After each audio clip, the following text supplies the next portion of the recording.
world becomes on a scale where it prevents a universe from dying, and during this process it creates a night mask and a Starbrand. A night mask helps the Starbrand become what it is made for. Now the main continuity Starbrand has very little feats, but his little feats outdo his non-main continuity counterpart. Right. Starbrand is a planetary defense system, but what does this term really mean or entail? Starbrand isn't planet level, let's get that out of the way. He is built with the passive ability to challenge any threat to Earth as long as you aren't beyond the power of his necessity, which is keeping the universe as a whole from destruction by protecting the Earth, which alone is a creation and even beyond level feats. That's just the basic rundown that anyone here needs to know. He was able to battle avatars of Eternity's children, who have a necessary role of destroying Eternity, and he was about to blow up, so he sent his energy to the Nexus Superflow, which is beyond the local multiverses, which at a massive low ball are low out of Verso.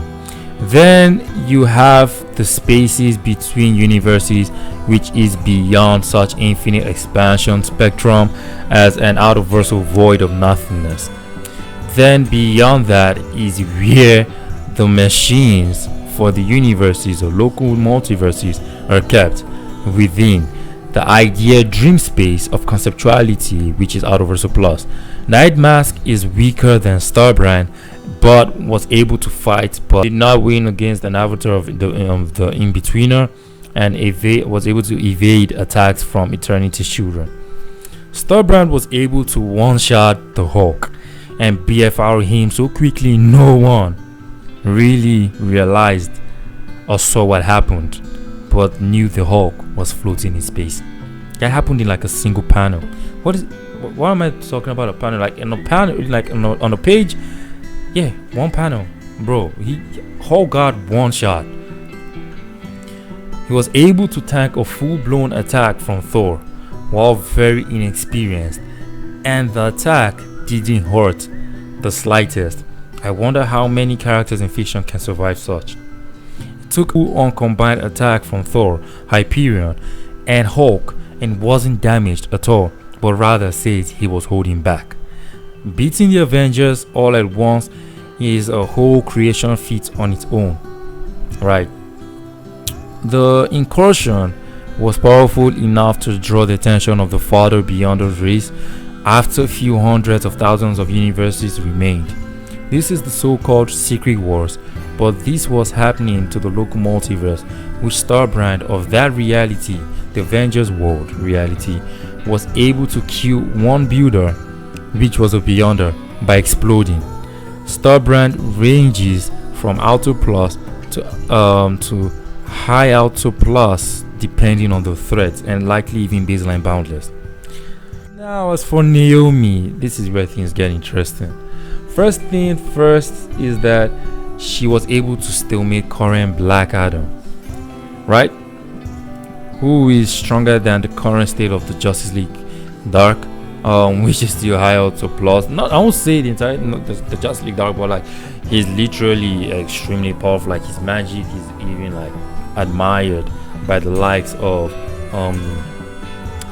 Zarathos. What do you call it? The Lord of Chaos, right? So that is impressive on its own. She's able to stalemate and win Zombando, who was dog walking the entire Justice League, no difficulty. She won Extreme Div. That's if she won, but she wasn't getting clapped, and the Nth Metal was reacting to the strength of Zombando, which is a high Auto Plus feat. The Nth Metal has shown relative comparison to the Justice League Dark and compared to Dr. Manhattan. She was ready to square up against Aquaman for training with so much confidence of winning.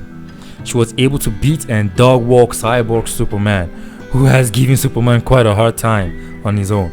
She beat Solomon Grundy, no diff, who is in fodder. Grundy is at least out of Verso. And funny thing is that her most or one of her most impressive feats is being told she has such a unique energy source, an amount of power that Superman has never seen. And he's shocked at her level of power. I can't mention much current feats of DC Comics, but this would mean she has power at least relative to the tier of the source wall. And the next thing I will say will support this to an extent, this extent of power, right? Before I say that, let's say what I really want to say, it's important to know that she most likely comes from a world that lies on top of the map. And Superman says this because he is still baffled at how powerful Naomi is, and the kind of energy she's emitting, that he jumped from whatever was from the bleed to the tier of the God sphere. Dude was certain her power can be bound by dimensions. And if it's coming from Superman, then you know it is valid because Superman is, well, he's Superman. Let me just put it like that, right? Like after Nabu was summoned to help them with Xanadoth, right? Who is a great threat to creation and the cosmic balance of order. Though chaos without order would be nothing, and so they are equal, which is vice versa as well. Just that chaos can be sealed and weakened, but has a necessity with order. Naomi's power was so much that Nabu was in shock, just like Superman, and he took her to his realm and questioned what sort of creature, not human, what sort of creature she was, and also questioned her origins. And this is very, very impressive, because Xanadoth seems to be more powerful than he ever was, because DC's multiverse keeps having greater and greater crises. Right? Crisis of Infinite Earth is nothing compared to Death Metal. It's not even close, though it was pretty bad though, but it's not even close. And the Justice League Dark now having the Great Darkness and all that, this is even something greater than what happened with the Darkest Night.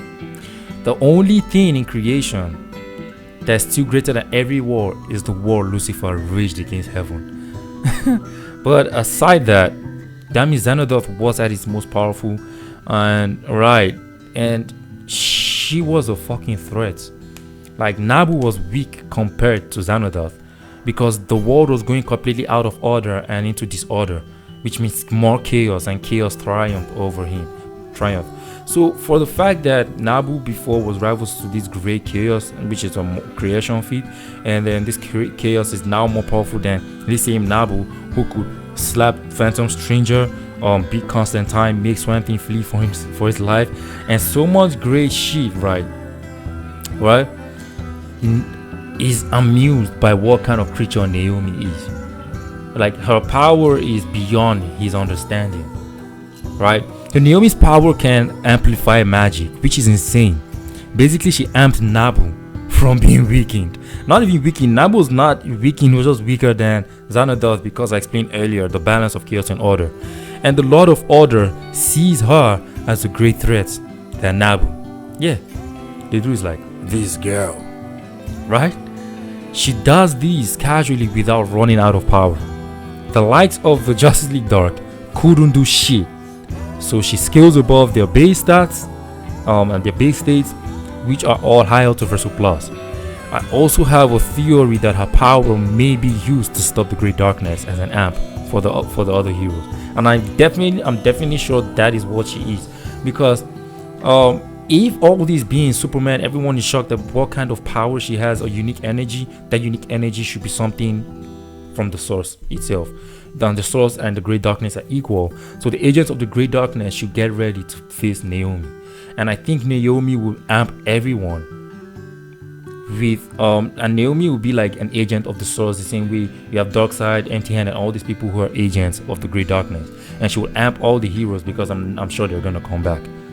Or maybe she's going to amp the remaining heroes to get rid of the Great Darkness and find a way to bring back Superman and all these other necessary characters. And people have forgotten the reason why the Justice League can die. The Justice League can die is because I said it before, and this was shown after in the beginning of the Infinite Frontier and everything. Like Superman, their necessary existence isn't like before. Now they're not just the only necessary world. The world already is not just bound to 52 necessary worlds, with Earth Zero being the most necessary, right? Superman being the most hopeful. I mean, right? So now you have an infinite amount of universes within this local omniverse, right? That everything is necessary, and then you have two most necessary worlds, which is Earth Zero and another world, a dark world actually. And it's going to be like this whole DC thing is going to be like a battle of great light and darkness. And this battle started since like Swamp Thing Volume 2, but now God and the real devil, not Lucifer, not the present, talking about God, which is the source, and the real devil, which is the great darkness, are really going at it, right? And Naomi is going to be the side to fight against what is this dude, the Justice League? Why do I forget some characters' names? Anyways, you all, I think if you think my theory is great, I think this definitely was going to happen. I can bet on it. This is likely what's going to happen, because Naomi has very little appearance and she has been introduced, and DC has been following this systematic thing of everything leading up to one thing. It's like this sequential event, a chronological order of events heading somewhere. And I've been saying this since I've been reading comics, like I knew DC is heading somewhere, and they have a really good, I think everything has been planned out. Then they're just executing it perfectly, unlike Marvel, bro. Marvel got me fucked up. Anyways, so far she would beat the Starbrand in a fight 8 out of 10 times easily, unless Starbrand then gets very angry and just decides to pull a high auto plus to near boundless, if not boundless level feat, which would kill him. And I don't think he would go that far unless Naomi threatened to destroy everything in eternity, assuming they fought in the Marvel universe. But this is a neutral playground, and she slaps him because my dude won't just sacrifice himself, and his power is consistently not up to high autoversal. But he has so much energy of that extent, but he doesn't output such every time. And if he does, it's usually when he's about to die. So it makes no sense. Naomi wins low to mid difficulty, unless this dude just decides to explode and kill himself. Then he will kill both of them. I guess that may be a W, but she slaps him even now 9 out of 10, 9 out of 10 times, because his only one chance is by blowing up. So 9 out of 10 times. So if you found this video informative, please do like, share, comment, subscribe, and see you all next time.